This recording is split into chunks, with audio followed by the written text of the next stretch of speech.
Yaxshi inson bo'lish odamni charchatadi deb yozibsan. Yaxshi odam birovlarni o'ylaganligi uchun ko'p charchaydi, ustoz. Yaxshi, o'tir. Akrom, sen turchi. Yaxshi inson bo'lish, boshqalarga ham o'zi yaxshi ko'rgan narsalarni berish deb yozibsan. Chunki yaxshi odam yaxshi ko'rgan narsasini hamma do'stlar bilan birga bo'lishadi. Sen shunaqa qilasanmi? Ha? Yomon ko'rgan narsalaringni-chi? Yo'q. Yaxshi. O'tir. Komil. Xudo insonlarga faqat yaxshilikni istaydi deb yozibsan. Buni qanaqa tushunish kerak? Chunki Xudo hammani jannatga kirishni xohlaydi. Yaxshi.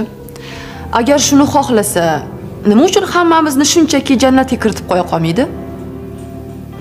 Ustoz, siz ham bizni katta sinfga o'tishimizni xohlaysizmi? Xohlayman. Unda nega bizni imtihon qilasiz?